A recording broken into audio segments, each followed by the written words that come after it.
प्रश्न थिला ओडिशार संपत्ति एते अच्छी धनी ओडिशा रे ओडिया माने कहीं गरीब रहिबे किंतु तपन बाबूंकर वक्तव्य पर मु भावुची या से ग्रहण करेंगे ना मुझे बदलवा चाहूँगी जे धनी ओडिशा रे ओडिया माने केबे पुणी धनी हेबे तेणु मु भावुची एतिक कहले मोर जहाँ कहवार उद्देश्य साधित हेब तपन बाबूंकर जो निर्देश अच्छी जे आमे निजको गोटे नेगेटिव माइंड सेट रखा ना सब बेले भल कथा चिंता करवा। बंधुगण शिशिर बाबू को मु मूलरू कही भाग्यवान बोली आपण मैंने मते मते निश्चय समर्थन देवे स्वीकार करेंगे जे से जो प्रकार उन्मोचन सभाटीर कल्पना करते सभा शेष बेलू ता रूपरेख संपूर्ण बदली जाइए। न्यायमूर्ति उपस्थिति समाज जगदानंद उपस्थिति तपन बाबूंकर उपस्थिति निश्चित भाव में ये संपूर्ण कार्यक्रम जो स्वाद को संपूर्ण भिन्न कर देछि एवं विशेषकर राजनैतिक नेता मानकर अनुपस्थिति आज अनेक लोक को मन खोला कथा कहवाई सुजोग देला। आपण यदि से उपस्थित थांते ताले हुए तो एते मन खोला कथा आलोचना हो न कथाटा एकपाखिया हो चली था। ये गोटे विराट बड़ उपलब्धि शिशिर बाबूंकर ए उद्यम आम समस्ते प्रति कृतज्ञ रहा। आसंता 3टी सहायक पुस्तिका को अपेक्षा करवा किंतु गला बेलू निजे को निजे प्रश्न करवा जे विकास पाई जो कथा गुड़िक आमको आंदोलित करवा कथा न्यायमूर्ति जो कथा कहते तपन बाबू जो कथा कहते विशेषकर जगदानंद जो चित्र आम आगे देले ता निहाती भल चित्र नुहे ए चित्रटे किपरि सुंदर हेब से आम समस्त को जो उद्यम करार आवश्यकता अच्छी समस्ते सब कथा कहले मु केवल गोटे कथा ये जो गुरुजन मैंने बसते पिला माने बसते बेरोजगारी विषय चाकरी विषय कहीं शिक्षा विषय किसी कहले ना यही जो मानसिक दारिद्र्य आमर तैयारी होची जेकोसी सफल ओडिया को आपण पचारे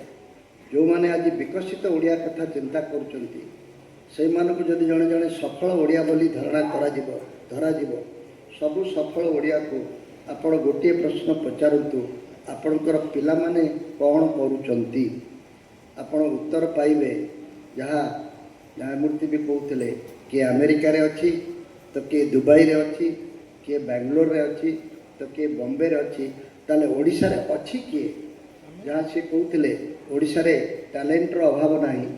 जहाँ धरई देले से गोटे कौन तैयारी करी देखई देबे किंतु सेगुड़ी को विनियोग करी गोटे सुंदर ओडिशा गढ़िबार जो स्वप्न आम देखुचु से स्वप्न पाई जो नक्शा शिशिर बाबू तैयारी करिसंती से ठीक अच्छी किंतु ए मौलिक प्रश्नर उत्तर आम समस्त को देवाक पड़ो जे ओडिशार सबु लोक माने वर्तमान दादिनिया हो गए आगुरी दादन थिले कुली वर्तमान हुए तो कंप्यूटर कुली बोली कहले अत्युक्ति हेब नहीं दरमा बेसी पाउथबा लोक जे कि ओडिशा रे नाही ओडिशार विकास करने ए संपर्क में गंभीरतार सहित चिंता करने पड़ो एवं शेष कथाटी है विकासर जो मापकाठी तपन बाबू भी जहाँ कहले मुझे शतकड़ा 100 एकमत हो पारना जे आम संपत्ति को व्यवहार करदेले ए संपत्ति को व्यवहार कर 100 वर्ष ओडिशा बीतेला आपण मन पकातु आमको कौ मैंने आम शासन को नियंत्रण करुले प्रथमे जी जंगल ठिका नौला से आमर नियंत्रक थिला तापरे जी केन्दुपत्र ठिका नाला से आमको नियंत्रण कला राजनीतिक लोक पकेट रे पूरी बुलेला तापरे जी शालामंडी ठिका नाला से आमको नियंत्रण कला कारण आम जंगल संपद को आम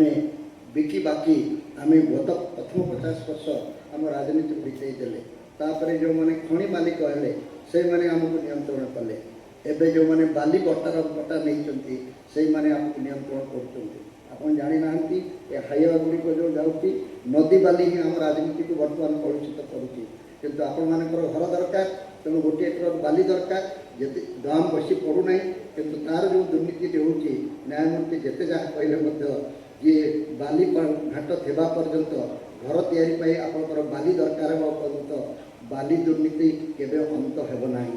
एवं जो एमएलए अंचल बेसी नई जाऊँगी ସେ ସବୁଠୁ ବେଶୀ ଭାଗ୍ୟବାନ, କାରଣ ସେତିକି ସେ ବାଲିଘାଟର ନିଲାମ କରିପାରିବ, ତାର ଭାଗ ମଧ୍ୟ ସେତିକି ବେଶୀ। ଏ ଆଲୋଚନା ମୁଁ କରିବାକୁ ଚାହୁଁନାହିଁ। ଶେଷ କଥାଟି, ବିକାଶର ମାପକାଠି କ'ଣ? ଆପଣମାନେ ଯେଉଁ ଟ୍ରିଲିୟନ ବିଲିୟନ କଥା କହୁଛନ୍ତି, ସେଇଟା ଗୋଟିଏ ଅଲଗା ମାପକାଠି। GDP ବଢ଼ିଗଲେ ଯେ ଆମେ ବିକଶିତ ହେଇଯିବା, ସେ କଥା କହିଲେ ହେବ ନାହିଁ। ଆମର 4.5 କୋଟି ଲୋକଙ୍କର ମୁଣ୍ଡ ପିଛା ଆୟ ନ ବଢ଼ିଲା ପର୍ଯ୍ୟନ୍ତ ମୁଷ୍ଟିମୟ ଲୋକ ଧନୀ ହେଉଥିବେ ଏବଂ ବାକି ଯେଉଁ 80% ଲୋକ ଭିକ୍ଷା ଥାଳି ଧରି ବୁଲୁଥିବେ। ଏଭଳି ଅବସ୍ଥାରେ ବିକଶିତ ଓଡ଼ିଶା କଳ୍ପନା କରାଯାଇ ନପାରେ। ଏମିତି ଗୋଟିଏ ନୂଆ ମାପକାଠି କରାଯିବ, ଯାହାକି ଜିଲ୍ଲା ସ୍ତରକୁ ବିସ୍ତାରିତ ହେବ, ଯାହା ଶିଶିର ବାବୁ କହୁଛନ୍ତି। ସମସ୍ତଙ୍କ ପାଖରେ ବିକାଶ ପହଞ୍ଚିବ, ଶିକ୍ଷା ପହଞ୍ଚିବ, ସ୍ୱାସ୍ଥ୍ୟ ପହଞ୍ଚିବ ଏବଂ ସମସ୍ତଙ୍କ ମୁହଁରେ ହସ ଫୁଟିବ। ଏଭଳି ଗୋଟିଏ ବ୍ୟବସ୍ଥା କରିବା, କହିଦେବା ସହଜ, କରିଦେବା ଭାରି କଷ୍ଟ। କିନ୍ତୁ କଷ୍ଟ କାମ ପାଇଁ କିଛି ଲୋକ ବାହାରିଲେ ଯାଇ ଅନ୍ୟମାନେ ତାଙ୍କୁ ଅନୁସରଣ କରିବେ।